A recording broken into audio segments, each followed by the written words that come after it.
Discuss कर लेते हैं डायग्नोस्टिक टेस्ट जो हमें बिनाइन प्रोस्टेटिक हाइपोप्लेजिया के लिए करने जरूरी हैं। लेकिन पीछे हमने एटियोलॉजी, रिस्क फैक्टर सारी चीजें डिस्कस की। अब डायग्नोस्टिक टेस्ट पर आ जाते हैं। पहला डायग्नोस्टिक टेस्ट है डिजिटल रेक्टल एग्जामिनेशन। इसमें इसको हम कहते हैं DRE। ये बहुत कॉमन है। इसमें क्या किया जाता है कि जो यूरोलॉजिस्ट होते हैं ना, वो फिजिकली एग्जामाइन करते हैं, मतलब कि वो टच करके रेक्टम को एग्जामाइन करते हैं कि उसमें कोई स्वेलिंग है या क्या है। अगर स्वेलिंग है तो दैट मीन्स जो प्रोस्टेट ग्लैंड है वो स्वेल्ड है ऑब्वियसली, तो दैट मीन्स PPH की कंडीशन है। ठीक है, अब ये तो पहले देख लेंगे डिजिटल रेक्टल एग्जामिनेशन। इसमें फिजिकली जो यूरोलॉजिस्ट होते हैं ना वो एग्जामाइन करते हैं। फिर सेकेंड कंडीशन आती है prostate specific antigen level. Prostate specific antigen level check करना पड़ता है, जिसे हम कहते हैं PSA।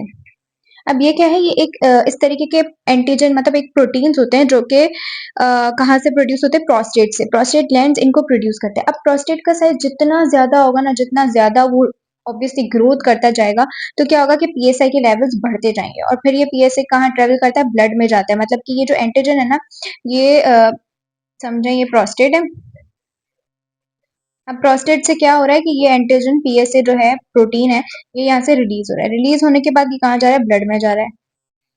ठीक है, तो यहाँ से ये रिलीज होके ब्लड में जा रहा है। अब ब्लड में हम देखेंगे, उसका टेस्ट करेंगे कि भाई ब्लड में PSA के लेवल्स कितने ज्यादा हैं। अगर उसकी अमाउंट जो है ना वो बहुत ज्यादा, उसकी क्वांटिटी ज्यादा है, तो इसका मतलब कि जो प्रोस्टेट है उसकी साइज बहुत ज्यादा बढ़ गई है, उसके सेल्स बहुत ज्यादा बढ़ गए हैं, जिसकी वजह से ब्लड में PSA लेवल ज्यादा सिक्रिएट हो रहा है। ऑब्वियसली जितना ज्यादा उसका साइज होगा उतनी ही ज्यादा वो PSA को सिक्रिएट करेगा, उसका फंक्शन ज्यादा बढ़ जाएगा, क्योंकि उसके सेल्स ग्रोथ कर रहे हैं, ज्यादा बढ़ रहे हैं, साइज में भी बढ़ रहे हैं, नंबर में भी बढ़ रहे हैं।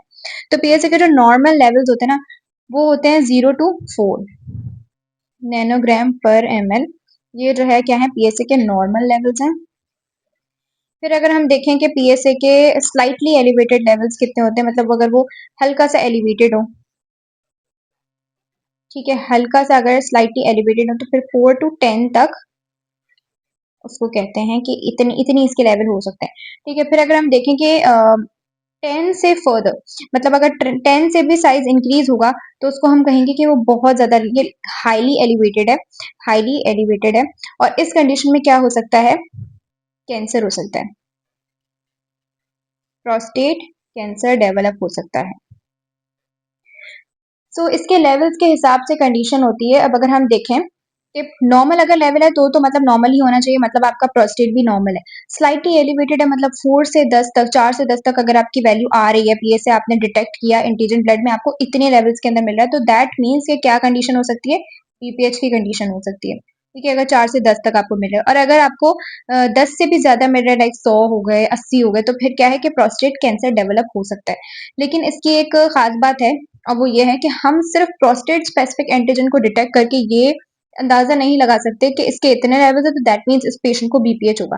नहीं, कभी कभी रेयर केसेस के अंदर ऐसा भी होता है कि जो पेशेंट होता है उसका लेवल्स 4 to 10 तक नहीं होते, मतलब उसके लेवल्स फॉर एग्जांपल 0 to 4 तक है, लेकिन फिर भी क्या है, मतलब नॉर्मल लेवल्स हैं, लेकिन फिर भी उसको BPH होता है जब हम दूसरे टेस्ट करते हैं। तो इसलिए हम सिर्फ इस पे डिपेंड नहीं कर सकते। नॉर्मली तो ये चलता है, लेकिन कुछ केसेस के अंदर ऐसा नहीं होता, तो हमें दूसरे टेस्ट भी परफॉर्म करने पड़ते हैं। अब हम दूसरे कौन कौन से टेस्ट परफॉर्म करेंगे, हम दूसरे टेस्ट इसमें एक तो आ जाता है यूरिन DR। अब हम क्या करेंगे, यूरिन DR करेंगे, क्योंकि देख, जब अगर आपको यूरिनरी सिम्टम्स आ रहे हैं और वो सारे सिम्टम्स आ रहे हैं, तो इसका मतलब लाजमी ये नहीं है कि BPH है, और कंडीशन भी हो सकती है। तो हम उसको डिफ्रेंशिएट करने के लिए यूरिन DR करेंगे, यूरिन डिटेल रिपोर्ट बनाएंगे। इसमें क्या होता है कि हम ये देखते हैं कि कहीं उस पेशेंट को UTI तो नहीं है, मतलब यूरिनरी ट्रैक इन्फेक्शन तो नहीं है, कोई बैक्टीरियल इन्फेक्शन तो नहीं है, या उसको प्रोस्टेटाइटिस तो नहीं है।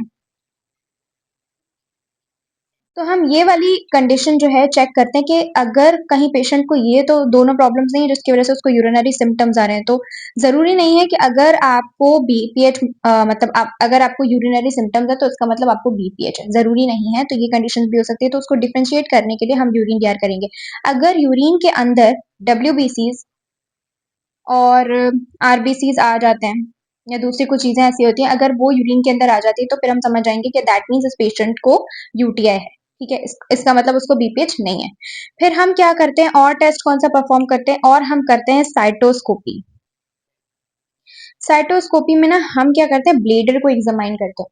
ब्लीडर को एग्जामाइन किया जाता है कि ब्लीडर में कैमरा इंसर्ट किया जाता है यूरेथ्रा की हेल्प से, एंड देन उसको एग्जामाइन करते हैं कि भाई ब्लीडर का साइज क्या है, ब्लीडर की शेप क्या है, क्योंकि जाहिर है प्रोस्टेट का साइज बढ़ रहा है तो ब्लीडर पे भी कोई ना कोई मसला आएगा, तो वो चीज़ हम एग्जामाइन करने के लिए ये सब करते हैं। ठीक है।